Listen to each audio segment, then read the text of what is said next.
বেশ কিছুদিন আগে আমার এলাকায় খাইস্তলি নতুন পাড়া এলাকাবাসীর মিথ্যা আশ্বাস দিয়ে রাস্তা করার নামে সাবেক ছাত্রলীগ নেতা মোহাম্মদ হাসান এবং একই এলাকার মোহাম্মদ বেলাল এবং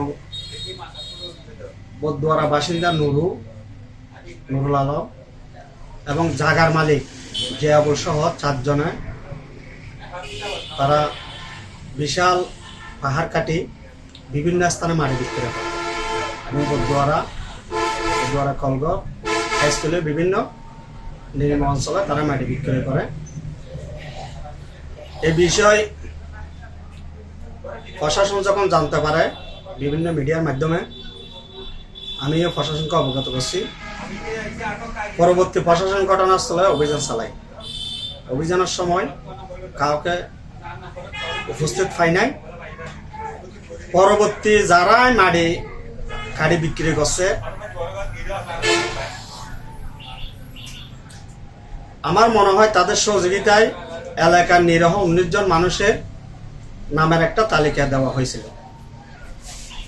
ওইখানে যারা মাটি কাটার সাথে জড়িত নয় এরকম মানুষ কেবা কারার থেকে সংবাদ পেয়ে তারা পুনরায় বান্দরবান সদর উপজেলা নির্বাহী অফিসার মহোদয়কে এবং পরিবেশ অধিদপ্তরের অফিসারকে রিকোয়েস্ট করে পুনরায় এলাকায় ব্যাপক সরজমিন তদন্ত করার জন্য তারা এই মাটি কাটার সাথে জড়িত। সেই আলোকে বেশ কিছুদিন আগে পরিবেশ অধিদপ্তরের কর্মকর্তাগণ এবং 4 নং সোয়ালক ইউনিয়নের চেয়ারম্যান সহ বেশ কিছু এলাকাবাসী নিয়ে কাইস্থলিতে এটা পূর্ণাঙ্গ তদন্ত হয়। তদন্ততে যাদের পাহাড় কাটার সাথে জড়িত ছিল না এরকম 19 জন উপস্থিত ছিল।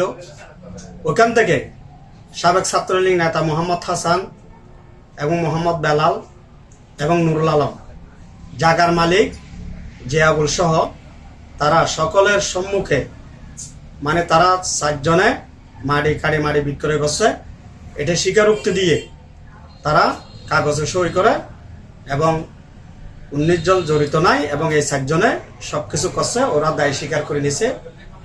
এই আমার বক্তব্য, আমি উপস্থিত ছিলাম। উনি অনেক পাহাড় কাটার সাথে জড়িত, পরিবেশ অধিদপ্তর থেকে অনেক মামলা অনেক অভিযোগ হয়েছে, তার প্রমাণও আমার কাছে আছে। কিন্তু উনি সহ এই অপকর্মকাণ্ড ধামাচাপা দেওয়ার জন্য এবং বিভিন্ন সময় এই বিভিন্ন জায়গায় এবং মিথ্যা ফলমান দেখিয়ে মানুষকে নিয়ে বিভিন্ন জনের বিরুদ্ধে মানববন্ধন করে তাই ভালো সাজার জন্য এবং আমি এই ধরনের অপকর্মকাণ্ড যারা লিপ্ত আছে তাদের দৃষ্টান্তমূলক শাস্তি দাবি করছি।